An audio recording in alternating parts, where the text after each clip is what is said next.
Hey guys, today we're going to be looking at Effectrix. Effectrix is a multi-effect sequencer, which is really good for adding stutters or movement to any sound. I wanted to make this video because even though this plugin's been around for a really long time and there are tons of producers using it, I don't see a lot of videos covering it, or at least none that really go in depth on how it works.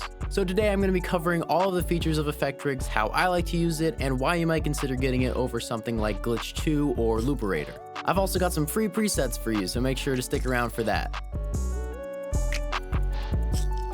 So here we are in Ableton, and I've got Effectrix loaded up right here on this piano loop.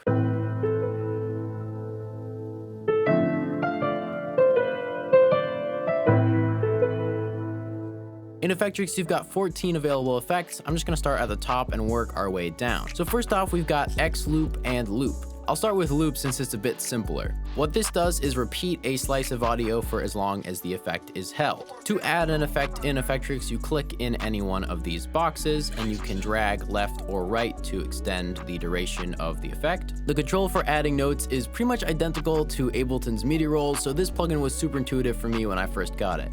Loop will take the audio at the beginning of the note and repeat it for as long as the effect is held. By default, it's set to 16th notes, which sounds like this.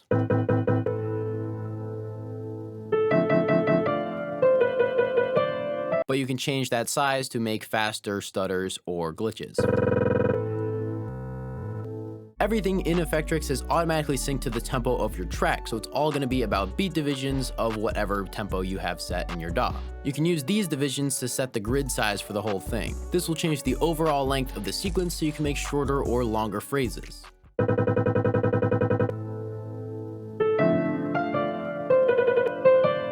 X loop is a bit more complicated but can sound really cool. It adds a pitch and time envelope to the loop so that the pitch and length will change as the effect is held. By default, it sounds like this. We can move this pitch knob to change how much higher or lower the pitch goes. This can sound weird on melodic samples, but is really useful for doing hi-hat rolls. In fact, Effectrix is pretty much a one-stop shop for creative hi-hat rolls. Between the loop and reverse effects, you can turn any hi-hat pattern into intricate rolls with one plugin. I've made 10 presets that can be applied to any hi-hat pattern and give you some awesome results.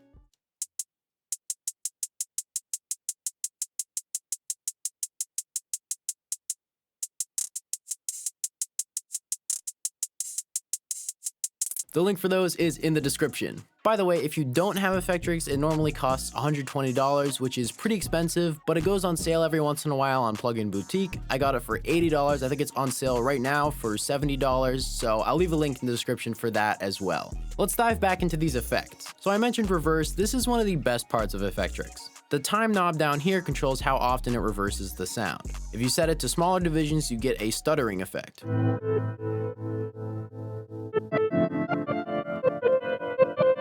I like using slower divisions for melodic samples, so let's try that.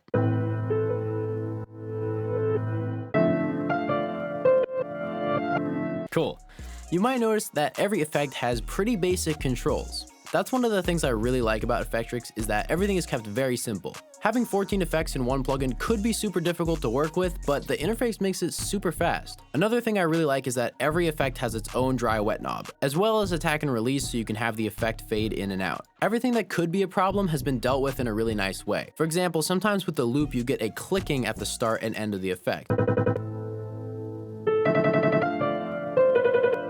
You can easily get rid of that by adding a few milliseconds to the attack and release.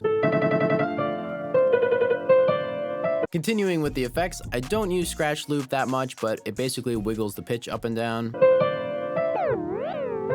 Not my favorite, but maybe you could do something with it. Stretch is really cool. It's a lot like loop, but it doesn't sync to the tempo, so you can get these granular effects from it.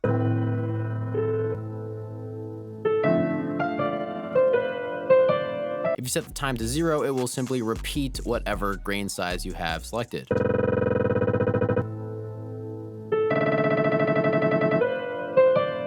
This can be really cool for fills or transitions, especially with drums. Vinyl is one of the best effects in here. By default, it is set to this tape stop, which is just awesome to have that available inside of a plugin and have it sequence.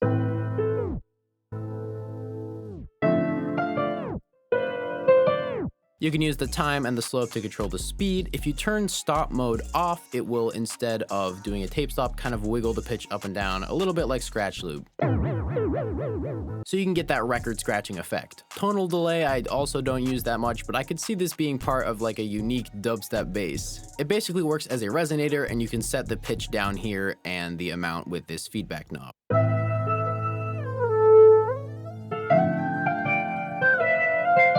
Stutter is a great effect for trap or anything really. This gives you a tremolo effect that you can set the speed of.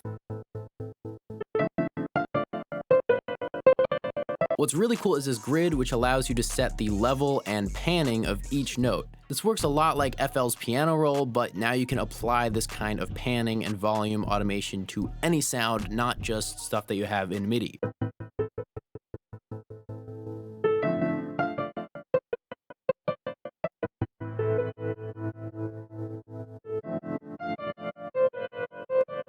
That's probably my favorite effect in here. Moving on, crush is really two effects in one, a bit crusher and a distortion. By default, the distortion is cranked up to 78%, but I usually like to turn it down and just use the bit crusher.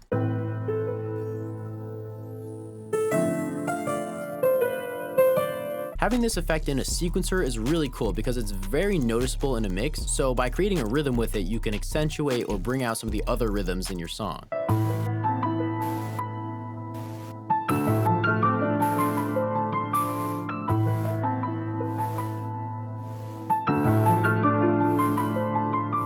The filter is also good. It's kind of weird. By default, it's set to envelope follower, so the cutoff responds to the level of the incoming signal.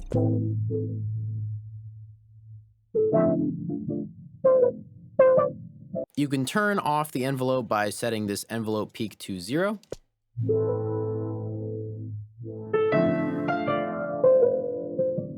I usually use the filter to mute sounds coming in at the beginning or end of a phrase. The phaser and chorus both have really aggressive sounds, but they can be turned down with the depth and feedback knobs for some really nice results. By themselves, none of these effects are super exciting, but by being able to sequence them, it creates a lot more options. I especially like layering them with other sounds like the crush or reverb.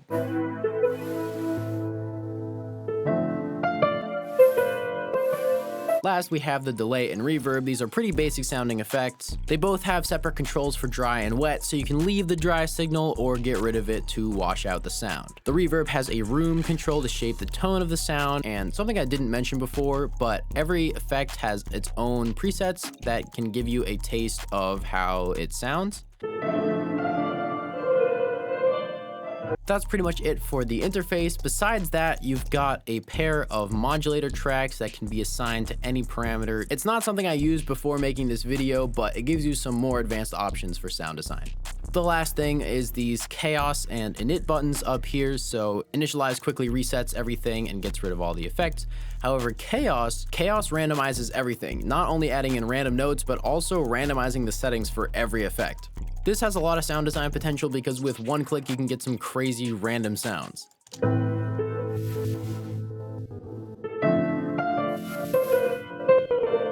If you happen to get anything you like, you can always save those presets in here. So that's it for the interface. Before I show you how I use Effectrix in a beat, I wanted to mention Looperator and Glitch 2. These are basically the two main alternatives to Effectrix. Glitch 2 is cheaper and basically has a lot of the same functions as Effectrix with a very similar workflow and interface. Looperator, on the other hand, is made by the same company but gives you way more options for effects and modulation, to the point where I would compare it more with something like Shaperbox or Infiltrator than Effectrix. And that brings me back to why I like Effectrix. It takes what should be a complex workflow and makes it really simple and easy to use. If you're looking to save money and you don't care about some of the effects, Glitch 2 is probably a good option. On the other hand, Looperator is the same price as Effectrix but does a lot of things differently, so it depends on what you're looking for. Okay, so I've got this beat loaded up to show how Effectrix sounds in context. I've got a few effects adding some movement to this guitar loop, which sounds like this.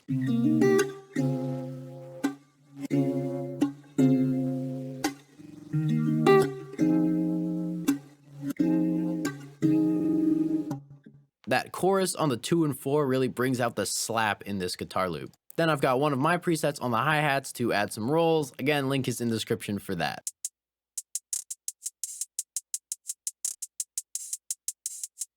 Finally, I've got Effectrix on the master at one point to create this fill or transition between the two parts. That's gonna be it for this video. I'll play the full beat for you guys in just a second. As always, thanks so much for watching. Don't forget to download those free presets in the description, and I will see you guys in the next video. Peace!